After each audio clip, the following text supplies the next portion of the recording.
Hello student, welcome to NCERT classes. तो आज हम क्या जानने वाले हैं, बहुत ही इंपॉर्टेंट टॉपिक है आज का कि आज एक बजट आया है 1 फरवरी को। हमेशा बजट आता है तो आज भी आया है। बजट हमेशा ही इंपॉर्टेंट रहा है, क्यों? क्योंकि पेपर में आने के चांसेस इसके बहुत ही ज़्यादा होते हैं। ठीक है, तो बजट को जानेंगे हम कि क्या है उसमें मेन पॉइंट्स, क्या है इतना रॉ, मतलब नॉर्मली क्या है इसमें।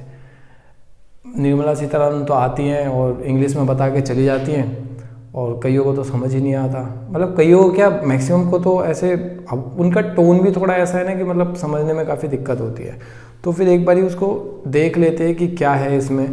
जनरली सबसे इम्पोर्टेंट क्या होता है ना कि किसी भी बजट का उसका थीम क्या है। मतलब बजट ही क्या, हर चीज़ का थीम क्या है। थीम मतलब विषय।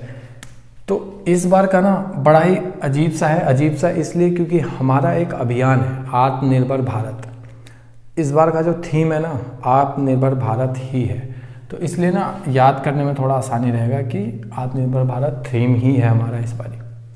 एक होमवर्क है आपके लिए कि आप पता करो कि पिछले साल का क्या थीम था। ठीक है ना, देखते हैं कितनों को पता है।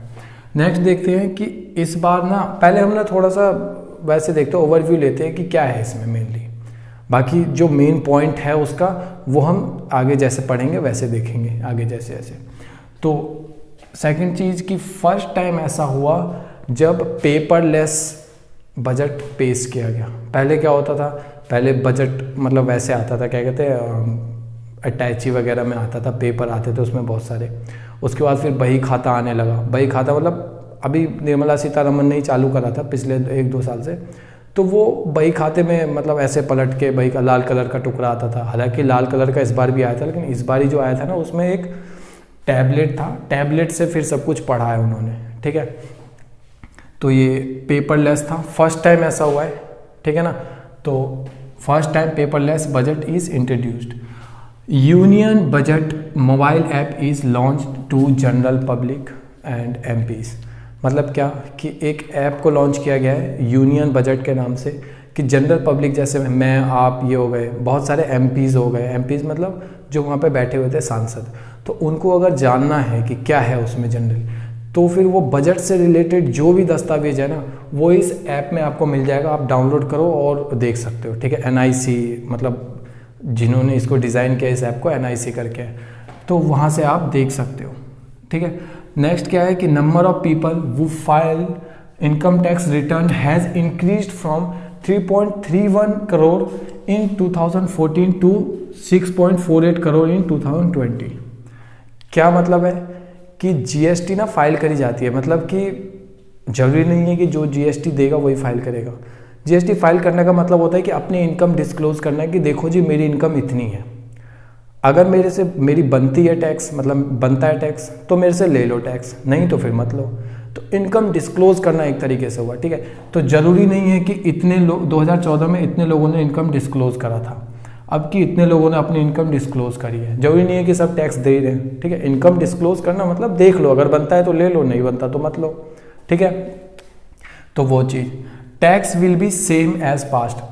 कईयों को ऐसा लगता था कि मतलब यार इस बारी तो टैक्स बढ़ेगा, क्यों?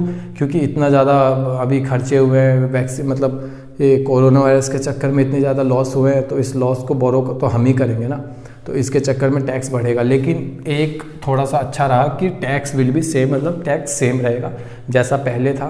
पहले कैसा था, पहले 10 लाख पे अलग लगता था, 12.5 लाख के बाद अलग लगता था, उसके बाद 15 लाख, फिर 17.5 लाख, फिर ऐसे करके जो लगता था ना 30% तक जाता था। तो वो जैसे पहले था वैसे ही रहेगा। ठीक है, कुछ चीज़ें जानने वाली है कि सम इम्पॉर्टेंट डाटा। क्या है इम्पॉर्टेंट डाटा, कि क्या एक्सपेक्टेशंस है, मतलब क्या हमने बजट पेश करा, क्या रिवाइज्ड आया, तो वो सारी चीज़ें जानते हैं। क्या कैसे, देखो एक होता है बजट एस्टीमेट। अभी जो आया है ना 1 फरवरी को, आज जो आया है वो है बजट एस्टीमेट। हमने एक अंदाज़ा लगाया कि ऐसे ऐसे चलेगा सब कुछ। जब 1 साल बीत जाएगा, 1 मार्च 2022, मतलब इस साल इसी साल का बजट है ना, तो ये साल जब ख़त्म होगा 1 मार्च 2022, तब एक प्रस्तुत किया जाएगा बजट रिवाइज का मतलब होता है कि अभी रिवाइज्ड एस्टीमेट। रिवाइज्ड एस्टीमेट का मतलब होता है कि अभी जो हमने एस्टीमेट लगाया था बजट का, क्या वैसा ही सब कुछ रहा या फिर क्या घटा क्या बढ़ा, वो सारा चीज़।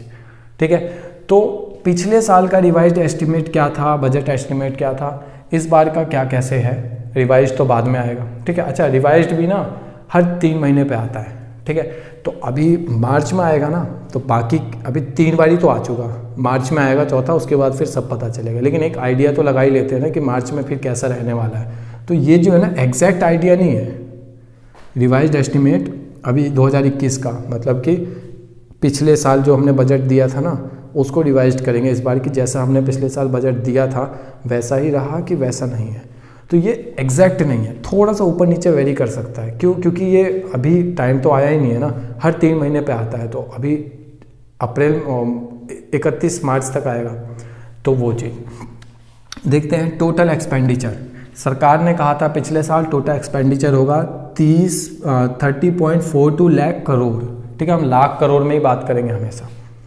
तो 30.42 लाख करोड़, लेकिन इस हिसाब से जैसा कि हम अभी देख पा रहे हैं, इस हिसाब से हमें ऐसा लग रहा है कि 34.50 लाख करोड़ तक हमारा खर्चा जाएगा टोटल।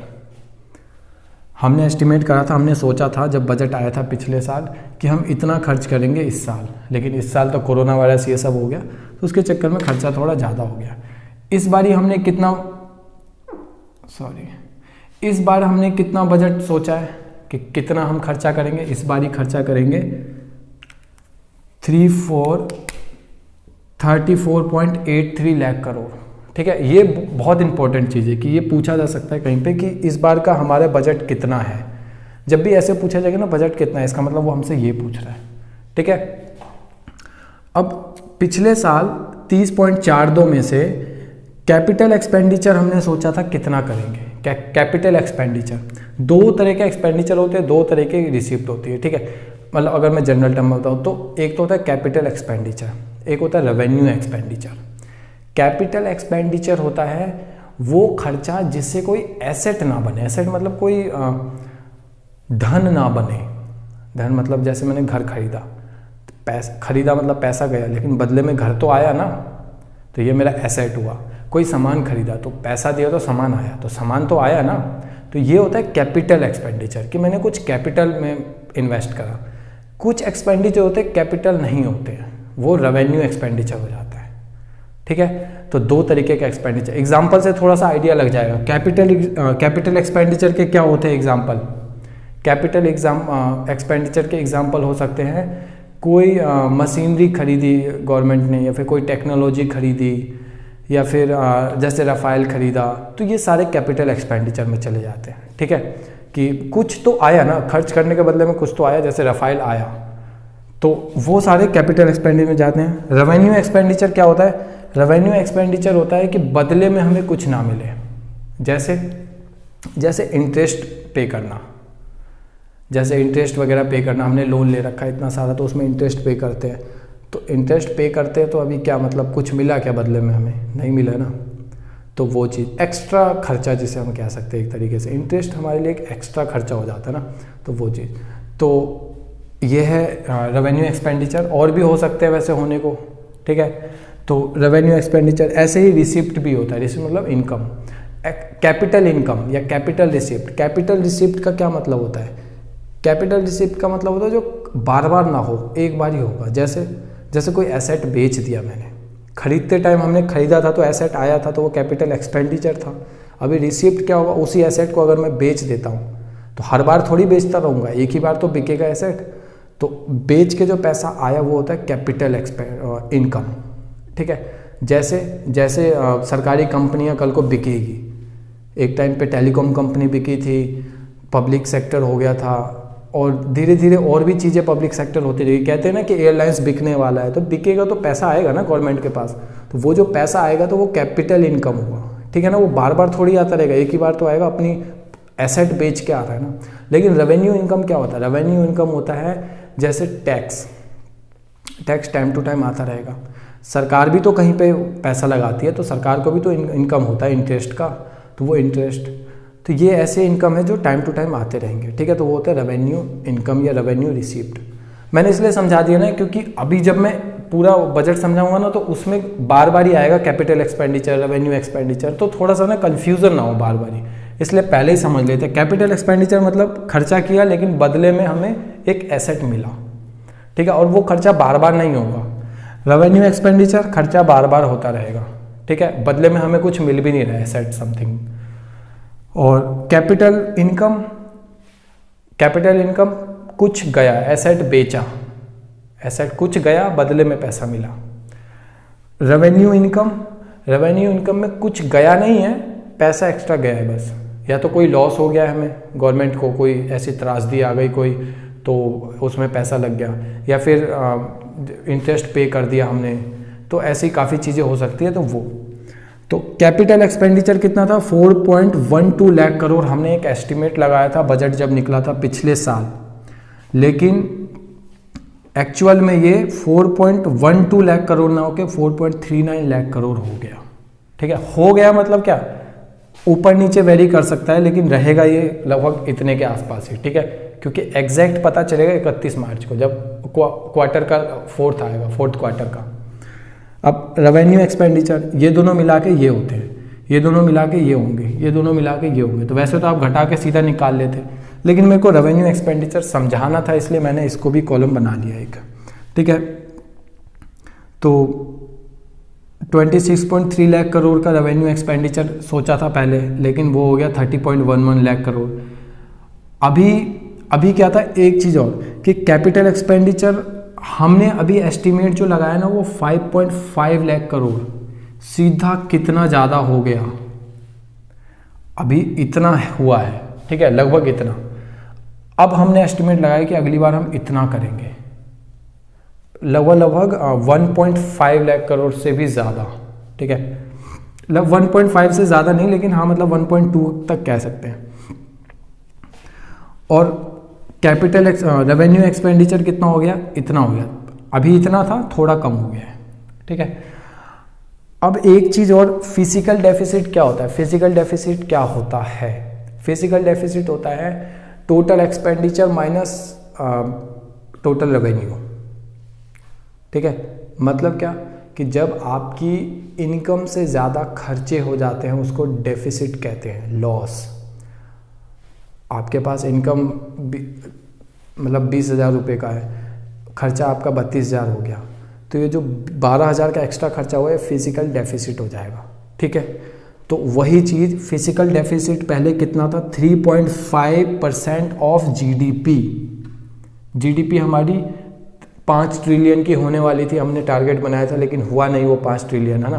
तो उस 5 ट्रिलियन या 3.5 ट्रिलियन का लगभग हमारा है, 3.9 था पहले, तो वो घट गया था, तो 3.5% ऑफ जीडीपी ये हमारा फिजिकल डेफिसिट था इस साल 2020 के जब हमने बजट बनाया था। लेकिन वो फिजिकल डेफिसिट हो कितना गया कोरोना के कारण, 9.5% ऑफ जीडीपी, कितना ज़्यादा यहाँ पे बढ़ गया, ठीक है। इस बढ़ने के चक्कर में हमारा टारगेट था कि फिजिकल डेफिसिट को 3% पे लाना है हमें, लेकिन अब 3% पे तो आने से रहा, ये 6.8 तक का टारगेट है कि नेक्स्ट ईयर तक हम 6.8% तक आएंगे। अब मतलब क्या कि मतलब हमने 34.83 लाख का पूरा बजट बनाया है, इसमें 34.83 लाख में से हमें इसका 6.8 नहीं, हमारा जो पूरा इकोनॉमी है ना 3 पॉइंट समथिंग ट्रिलियन की, उसका 6.8%, उसका 6.8%, ठीक है, उसका 6.8% हमें बाहर से उधार लेना पड़ रहा है। वो पैसा मान लो तुम्हें 12,000 आ जाता है, जस्ट सपोज 12,000 क्या, यहाँ तो लाखों करोड़ की बात हो रही है, 12,000 आ जाता है, तो 12,000 में से ये इतने पैसे में से 12,000 तो हमें बाहर से लेना पड़ेगा, बाकी जो पैसा होगा वो हम अपने यहाँ से इनकम हो जाएगा, चाहे फिर वो टैक्स के रूप में हो, इंटरेस्ट के रूप में हो, या डिविडेंड या जो मर्जी कह लो, वो इनकम वहाँ से हो जाएगा। लेकिन इसमें से 12,000 जो है ना वो चला जाएगा, बाहर से लोन ले लेंगे हम, ठीक है। तो उस हिसाब से 6.8 कह रहा हूँ मैं, तो मुझे लगता है ये समझ आ गया होगा। तो नेक्स्ट देखते हैं, ये तो देखो ओवरव्यू था कि क्या क्या मेन पॉइंट थे। देखो समझने वाली बात यहाँ पे क्या है कि जब हम बजट के बारे में पढ़ेंगे तो बजट को ना 6 पार्ट में बांट दिया गया है। पार्ट आप ऐसे समझ सकते हैं कि जैसे जितने भी मिनिस्ट्री है ना, कि हेल्थ मिनिस्ट्री, ट्रांसपोर्ट मिनिस्ट्री, तो थोड़ा सा, मैं एग्जैक्टली नहीं कह रहा लेकिन थोड़ा सा वैसा कुछ रिलेट कर दिया है, क्योंकि हेल्थ मिनिस्ट्री को एक दे दिया, हेल्थ एंड वेलबींग, और इंफ्रास्ट्रक्चर और ट्रांसपोर्ट वगैरह को एक दे दिया, तो कहीं ना कहीं थोड़ा रिलेट कर सकते हैं उससे, ठीक है।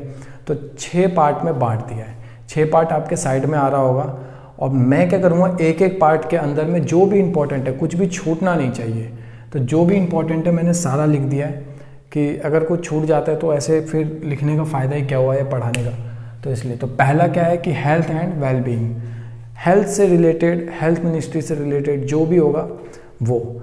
देखो सबसे इम्पॉर्टेंट 6 में से यही है। क्यों सबसे इम्पॉर्टेंट है? क्योंकि इसमें ना पिछले साल के मुकाबले 137% की बढ़ोतरी हुई है बजट में, ठीक है।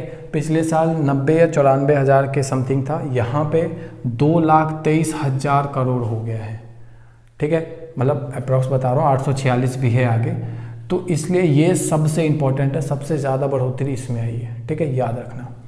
क्या है कि 35,000 करोड़, अब इसमें से किस किस को कितना दिया जाएगा।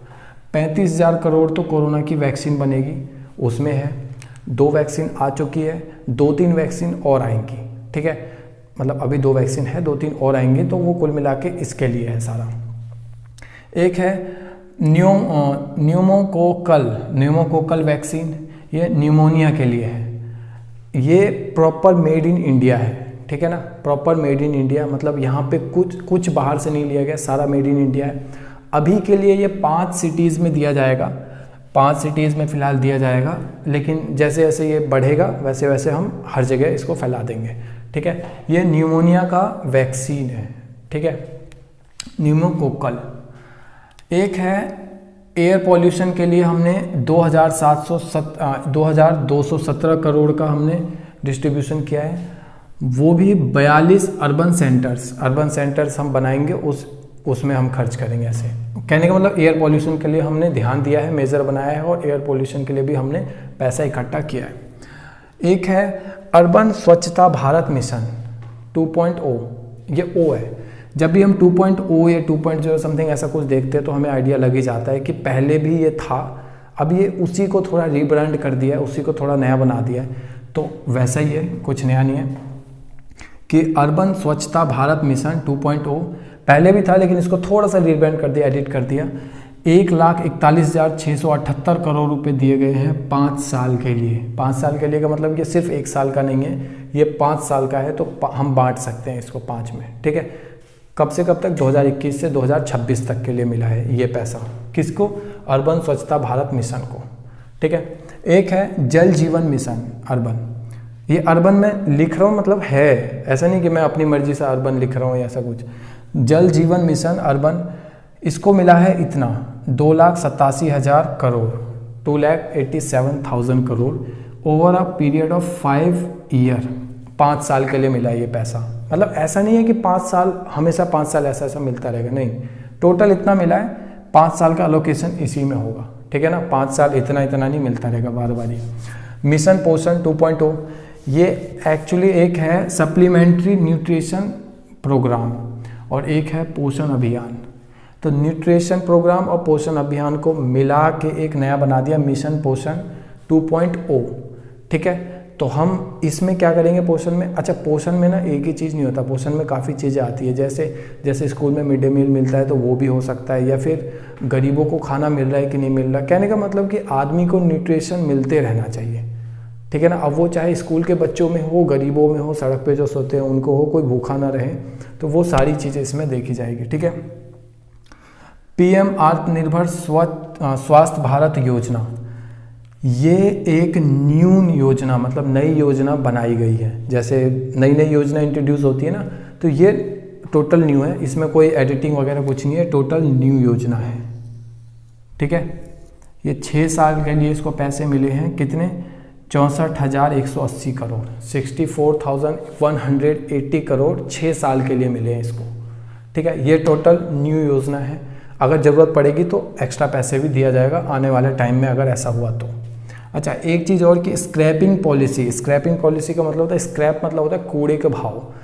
तो जब कोई गाड़ी पुरानी हो जाती है तो वो कूड़ा बने उससे पहले अगर वो पर्सनल व्हीकल है तो 20 साल बाद उसकी फिटनेस टेस्ट हो सकता है।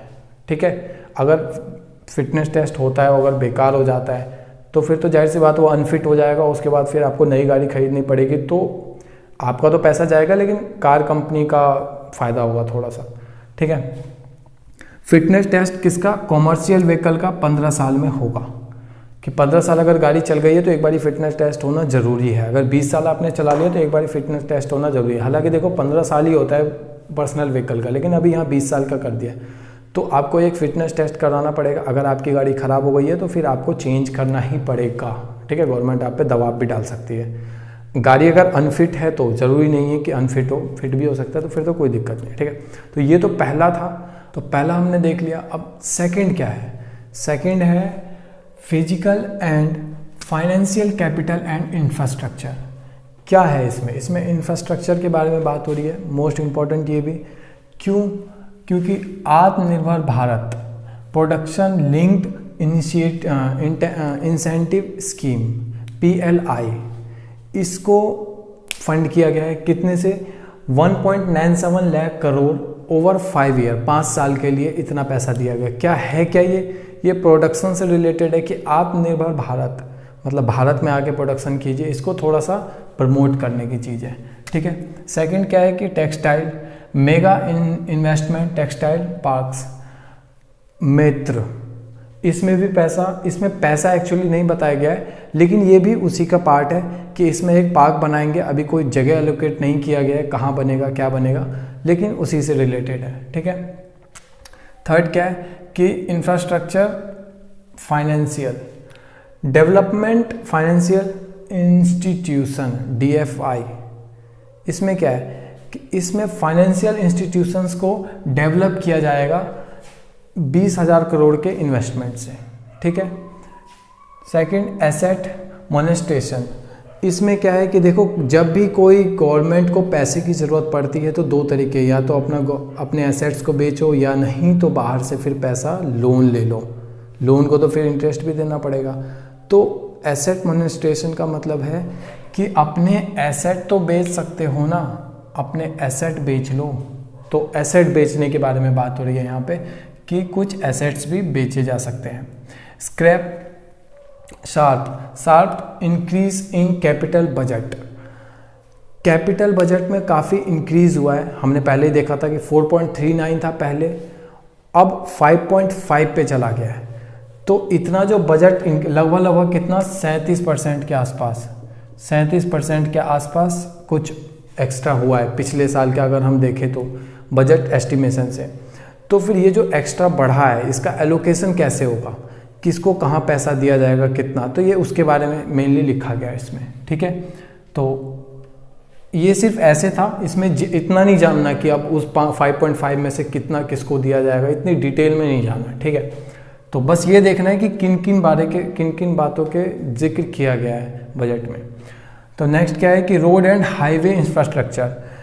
अब इसमें क्या है कि इसमें काफ़ी चीज़ें दिया गया है कि कहाँ से कहाँ तक ये क्या, इतना नहीं जानना, किसको कितना पैसा दिया जाएगा ये भी है। तो रोड कहाँ से? केरला, तमिलनाडु, वेस्ट बंगाल एंड असम, इन चारों जगह पर रोड बनेंगे। और पैसा कितना एलोकेट हुआ है? 1,18,101 करोड़। ठीक है, अगर ये देखना है कि कौन सा रोड कहाँ तक बनेगा, कौन से राज्य को कितना पैसा मिला है, तो उसके लिए मैं एक लिंक दे दूंगा डिस्क्रिप्शन में, आप उस लिंक पे जाके टेलीग्राम से जुड़े। टेलीग्राम में मैं बाकायदा एक PDF डाल दूंगा गवर्नमेंट का, मतलब गवर्नमेंट प्रोवाइड करेगी वो PDF, ऐसा नहीं कि मतलब कुछ भी बनाया हुआ, गवर्नमेंट से जो प्रोवाइड हुआ है वो PDF डाल दूंगा, आप वहाँ पे जाके उसको पढ़ सकते हैं साथ साथ। ठीक है, नेक्स्ट क्या है कि रेलवे इंफ्रास्ट्रक्चर। अब देखो ये इंपॉर्टेंट हो जाता है, क्यों? क्योंकि रेलवे पे ना बड़ी अफवाहें उड़ती रहती है, अब बिकेगा अब बिकेगा अब बिकेगा मतलब प्राइवेट पब्लिक हो जाएगा, तो इसलिए ये थोड़ा इंपॉर्टेंट हो जाता है। National rail plan created to bring a ready railway system by 2030, कि नेशनल रेलवे प्रोग्राम और नेशनल रेलवे प्लान क्रिएट करेगा रेडी रेलवे सिस्टम, कब तक? 2030 तक। ठीक है, याद रखने वाली चीज़ है। Western dedicated freight corridor and eastern DFCC की फुल फॉर्म थी और शॉर्ट फॉर्म थी बाय 2022 कि 2022 तक वेस्ट से ईस्ट तक कॉरिडोर्स बनेंगे। ये कॉरिडोर किस काम आएंगे, क्योंकि ये रेलवे का कॉरिडोर है तो ये काम आएगा लॉजिस्टिक कॉस्ट में। लॉजिस्टिक कॉस्ट का मतलब होता है, लॉजिस्टिक का मतलब होता है कि रॉ मटेरियल या फिर गुड्स कह सकते हो आप। गुड्स मतलब होता है प्रोडक्ट, ठीक है। प्रोडक्ट को एक जगह से दूसरी जगह ले जाने के लिए ये कॉरिडोर बनाए जाएंगे। कॉरिडोर बनेगा तो प्रोडक्ट जल्दी जाएगा तो क्या होगा कि गुड्स के जो कॉस्ट होंगे ना, रॉ मटेरियल का कॉस्ट एक जगह से दूसरी जगह जाएगा तो वो ब्रिंग डाउन का मतलब कम होगा, ठीक है। तो चीज़ें थोड़ी सस्ती हो सकती है इससे। नेक्स्ट क्या है कि urban infrastructure, metro light, metro new. देखो इसमें और भी चीज़ें थी लेकिन मैंने 2 चीज़ें इसलिए लिखी है क्योंकि ये थोड़ा सा वर्ड इंपॉर्टेंट हो जाता है। पूछ सकता है कि मेट्रो न्यू क्या है या फिर मेट्रो लाइट मेट्रो न्यू में क्या फ़र्क है, ऐसे कुछ करके। तो हमें ज़्यादा डिटेल में नहीं जाना है, बस इतना जानना है कि मेट्रो लाइट थोड़ा सा ट्रेडिशनल हो जाएगा, मेट्रो न्यू थोड़ा सा एडवांस हो जाएगा। दिल्ली में मेट्रो लाइट को हटा के मेट्रो न्यू को लाने वाले हैं, तो ये थोड़ा सा एडवांस है और ये थोड़ा सा ट्रेडिशनल है, ठीक है। ये थोड़ा ज़्यादा खर्चीला, ये थोड़ा खर्चीला कम है। तो बस ऐसे ही समझ सकते हैं, ज़्यादा डिटेल में जाने की ऐसे कोई ज़रूरत है नहीं, हम बजट समझ रहे हैं फ़िलहाल तो और नेक्स्ट क्या है कि पावर इंफ्रास्ट्रक्चर में एक स्कीम लागू की जाएगी। स्कीम का नाम अभी तक नहीं बताया गया क्या हो सकता है उसका नाम, लेकिन उस स्कीम को इतना पैसा दिया जाएगा। कितना? 3,05,984 करोड़ ओवर 5 ईयर, 5 साल के लिए इतना पैसा दिया जाएगा। स्कीम का नाम नहीं पता, लेकिन पावर इंफ्रास्ट्रक्चर से रिलेटेड है तो कहीं ना कहीं ये बिजली या फिर इन सब से रिलेटेड होगा। कि हो सकता है इससे रिलेटेड हो कि बिजली को कैसे यूज़ करना है, हम कितनी बिजली उत्पादन करें आने वाले फ्यूचर में, कैसे उत्पादन को बढ़ाया जाए, तो ये उससे रिलेटेड कोई स्कीम हो सकती है। लेकिन कुछ पैसा ज़्यादा है तो कुछ अच्छा ही होगा, ठीक है। Petroleum and natural gas. अब इसमें क्या है, देखो पेट्रोलियम और नेचुरल गैस में वो सारी चीज़ें आती है जो पेट्रोलियम गैस इन सब से रिलेटेड है। घर में जो खाना बनता है वो भी पेट्रोलियम कहीं ना कहीं गैस इन सब से रिलेटेड होता है, ठीक है। पेट्रोल मतलब पेट्रोल ही नहीं। तो Ujjwala scheme will be extended to 1 crore more beneficiaries. कि उज्ज्वला स्कीम के तहत 8 करोड़ लोगों को पहले ही बेनिफिट मिला हुआ है।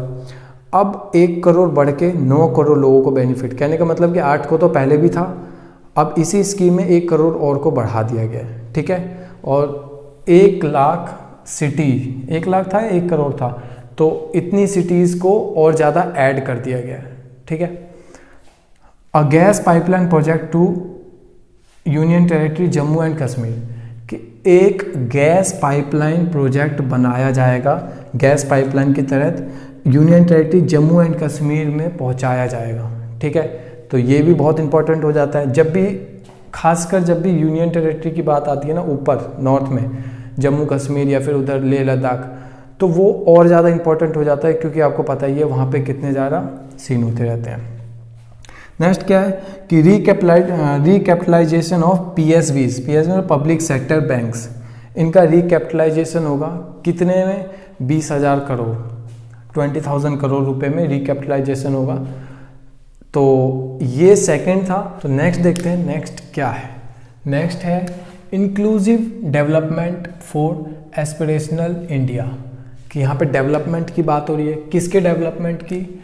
MSP of products. देखो फार्मर्स के MSP के लिए इतना सारा हो रहा था, तो MSP समझाने की ज़रूरत है नहीं। अगर आपको MSP, APMC, फार्मर से रिलेटेड जो भी ये चल रहा है, 3 मुद्दे, ये सब समझना है तो मैं डिस्क्रिप्शन में लिंक दे दूंगा, आप वहाँ से समझ सकते हैं, और बहुत अच्छे से समझा रखा है वहाँ पे, ठीक है। तो MSP मतलब मिनिमम सपोर्टिंग प्राइस। अब फार्मर्स का मिनिमम सपोर्टिंग प्राइस चेंज हो गया, ठीक है। क्या चेंज हुआ वो मैं साइड में दे रहा हूँ, तो वहाँ से आप पढ़ें। ये चेंज हो गया है हर किसी का, जैसे पहले जिस पे जितना MSP मिल रहा था उसका डबल हो गया, या फिर किसी पे मतलब हर चीज़ बढ़ा है, ठीक है। तो आप जैसा कि साइड में दिख भी रहा होगा आपको, एक ऐप लॉन्च हुआ है ई-नाम करके, हालांकि लॉन्च नहीं हुआ, पहले से ही है, कहने का मतलब थोड़ा इसका चर्चा हुआ है।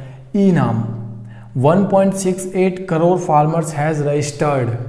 ई-नाम है क्या? देखो 3 बिल जो आए थे ना, उसमें से एक मतलब ये था कि APMC बाज़ार के बाहर भी आप बेच सकते हो ऐसा कुछ। तो उसमें आप बाहर जब बेचोगे तो ई नाम के थ्रू बेचोगे, इस ऐप के थ्रू बेचोगे।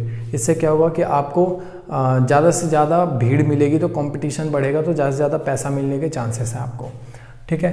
तो ई नाम पे 1.68 करोड़ फार्मर्स रजिस्टर्ड कर चुके हैं। 1000 मोर मंडीज इंटीग्रेटेड इनटू ई नाम मार्केट प्लेस, कि ई नाम मार्केट प्लेस में 1000 मोर मंडीज, मतलब कि आदमी लोग खरीदने वाले, ठीक है। मंडी यहाँ से ये मतलब है। नेक्स्ट क्या है कि माइग्रेंट वर्कर्स एंड लेबर्स, अब इनके लिए क्या किया गया, माइग्रेंट वर्कर्स और लेबर्स के लिए। देखो किया कुछ नहीं गया है, लेकिन पहले से ही जो किया हुआ है उसी को थोड़ा सा और अच्छे से इन्हेंस करेंगे कि 1 नेशन 1 कार्ड, राशन कार्ड होता है ना, 1 नेशन 1 कार्ड स्कीम को थोड़ा सा और प्रमोट करके अच्छे से उसको इम्प्लीमेंटेशन किया जाएगा, ठीक है। वैसे भी अभी चल रहा है, अभी रुका नहीं है, अभी भी चल रहा है, लेकिन थोड़ा और बेटर। नेक्स्ट क्या है, रेनविगोरेटिंग ह्यूमन कैपिटल। इसमें क्या है कि 100 न्यू सैनिक स्कूल खोले जाएंगे, 750 एकलव्य स्कूल खोले जाएगा। कहाँ पे, ट्राइबल एरिया, मतलब कि जहाँ पे विकसित नहीं हुआ है ट्राइबल एरियाज़ में। अ सेंट्रल यूनिवर्सिटी इन लद्दाख, लद्दाख में एक सेंट्रल यूनिवर्सिटी खोला जाएगा। देखो इसको तो हम याद कर ही लेना, क्यों, क्योंकि जब भी मैंने पहले भी बताया भी कि लद्दाख, जम्मू कश्मीर, यहाँ पे अगर कुछ अच्छा हो रहा है या फिर कुछ इनोवेटिव हो रहा है तो उसको जानना बहुत ज़रूरी है, ठीक है, वो मोस्ट इंपॉर्टेंट हो जाता है। नेक्स्ट क्या है, इनोवेशन एंड R&D। R&D मतलब रिसर्च एंड डेवलपमेंट, कि रिसर्च एंड डेवलपमेंट और में क्या इनोवेशन हो रहा है, क्या रिसर्च हो रहा है। तो ये इसमें साइंटिस्ट से रिलेटेड कुछ चीज़ें हो सकती है, डिफेंस से रिलेटेड, कहने का मतलब जो भी रिसर्च हो रहा है, चाहे मेडिकल फील्ड में हो रहा है, डिफेंस फील्ड में हो रहा है, या फिर प्रोडक्शन फील्ड में हो रहा है, जो भी रिसर्च हो रहा है उन सब रिसर्च की यहाँ पे बात की गई है फिलहाल, ठीक है। Minimum government and maximum governance, इसके अंदर क्या है, इसके अंदर फिजिकल पोजीशन।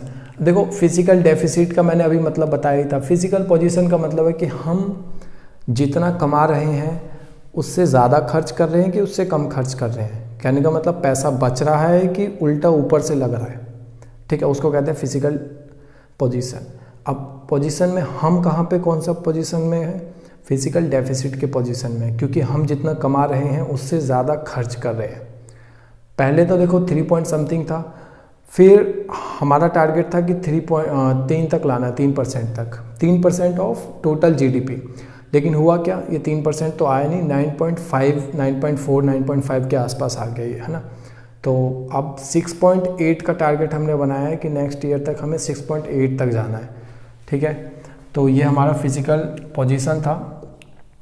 नेक्स्ट है FDI limits is increase to 74% from 49% था पहले FDI का लिमिट, लेकिन अब इन्वेस्टमेंट बढ़ के 74% हो गया है, ठीक है।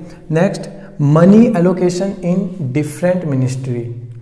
देखो हर मिनिस्ट्री को पैसा दिया जाता है, रोड ट्रांसपोर्ट मिनिस्ट्री को दिया गया, हेल्थ मिनिस्ट्री को दिया गया, हर मिनिस्ट्री को दिया गया। तो फिर देखेंगे कि कौन सी मिनिस्ट्री को कितना पैसा दिया गया है। आपके साइड में चार्ट आ रहा है, उस चार्ट में सारा लिखा हुआ है कि कौन सी मिनिस्ट्री को कितना पैसा दिया गया है, ठीक है। तो वहाँ से अगर देखना चाहें तो देख सकते हैं।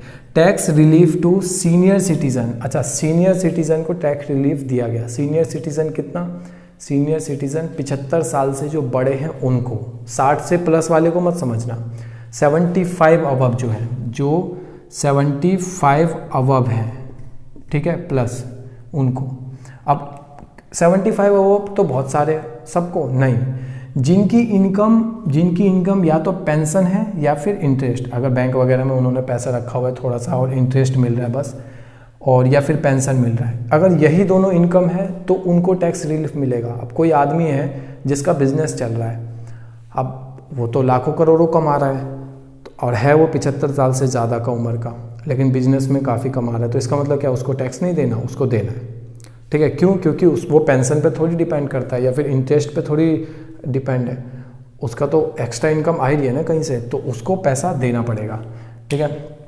टैक्स रिलैक्सेशन टू NRI जितने भी होते हैं उनको टैक्स रिलैक्सेशन दिया गया है कि आप वहाँ पे भी टैक्स दोगे और यहाँ पे भी टैक्स दोगे, मतलब जहाँ पे कमा रहे हो आप विदेश में, वहाँ पे तो टैक्स दे ही रहे हो, कल को यहाँ पे भी आओगे तो टैक्स दोगे, ऐसा ज़रूरी नहीं है आप NRI हो तो हम रिलैक्सेशन तुम्हें देंगे, ठीक है।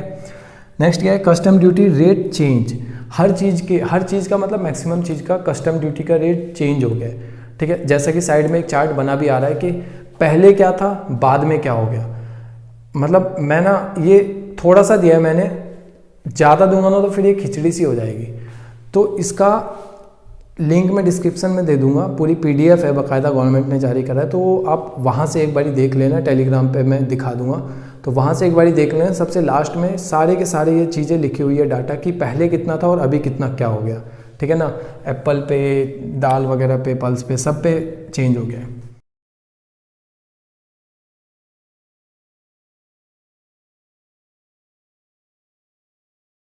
अब जरा देख लेते हैं कि गवर्नमेंट के इनकम और गवर्नमेंट के एक्सपेंडिचर किस हिसाब से होते हैं, कौन से सेक्टर में ज़्यादा होता है, कौन से सेक्टर में कम होता है।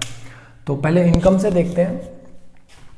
इनकम में सबसे ज़्यादा इनकम जो होता है वो उधार लेके होता है सबसे ज़्यादा इनकम उधार से होता है 36%, ठीक है। थोड़ा हंसने जैसा है लेकिन अभी क्या करें, ऐसा ही है। तो जितना भी हमारी खर्चे होते हैं उसका 36% उधारी से होगा, खासकर मैं इस बार की बात कर रहा हूँ, ठीक है। वैसे उधारी का हर बारी सही चल रहा है।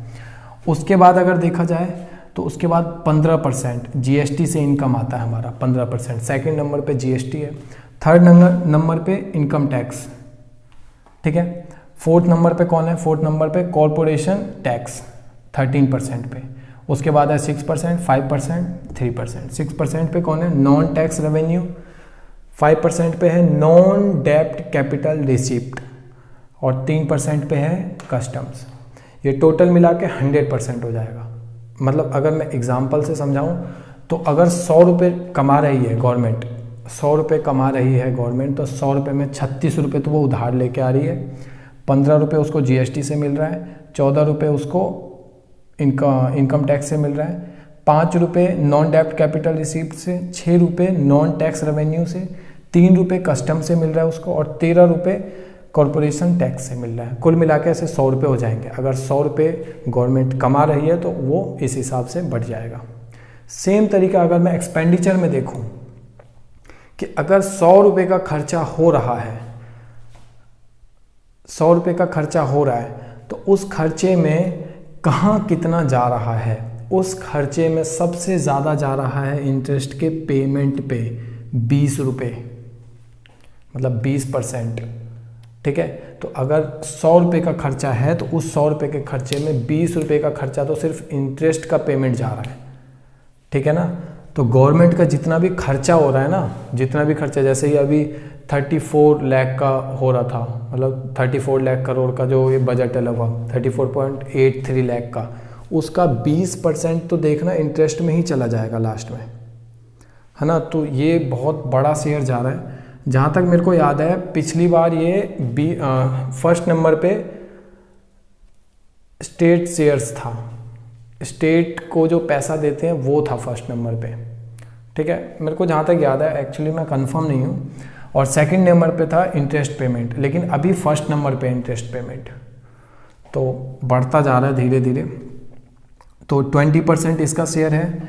सेंट्रल सेक्टर स्कीम का 14%, सेंट्रली स्पॉन्सर्ड स्कीम का 9%, पेंशन 5%, 10% कौन है, finance commission and other transfers 10%, other expenditure 10%, subsidies जो गवर्नमेंट सब्सिडी देती है ना लोगों को हर चीज़ में, चाहे फिर वो अनाज में हो या फिर बिजली में हो या हर चीज़ का मिला के, तो वो सब्सिडीज़ मिला के 8% का वहाँ पे भी गवर्नमेंट को लॉस होता है, ये खर्चा हो जाता है उस सब्सिडी में, ठीक है। State share of taxes and duties 16% का शेयर होता है स्टेट का। डिफेंस में 8% खर्चती है गवर्नमेंट और 14% जैसा कि अभी सेंट्रल सेक्टर स्कीम में, ठीक है। अगर 100 रुपये कमा रही है तो 20 रुपये इंटरेस्ट का तो पेमेंट ही जा रहा है, बाकी के 80 में ही हम घर भरण पोषण कर रहे हैं, बाकी 20 रुपये तो गया, ठीक है। 9 रुपये इधर, 5 रुपये इधर, 10 10 10 16, मतलब 8 16 8 और 14, ठीक है। तो मुझे लगता है समझ में आया होगा आपको। अगर कुछ भी डाउट रह गया है तो आप कमेंट सेक्शन में पूछिए, मैं जवाब दूंगा और नेक्स्ट वीडियो जब भी लिया जाएगा तो आपके डाउट को क्लियर कर दिया जाएगा, ठीक है। तो मिलते हैं अगली क्लास में, तब तक के लिए सुरक्षित रहें, स्वस्थ रहें, मस्त रहें। ग्रुप टेलीग्राम ग्रुप का लिंक मैंने नीचे डिस्क्रिप्शन में दे दिया। अगर कोई भी डाउट होता है, अगर आपको ये जो मैंने कराया इसकी PDF चाहिए तो वो भी वहाँ पे मिल जाएगी। और किसान से रिलेटेड अगर कोई बच गया हो समझना तो फिर आप लिंक मैं डिस्क्रिप्शन में दे दूँगा, उससे आप ले सकते हैं। तो मिलते हैं अगली क्लास में।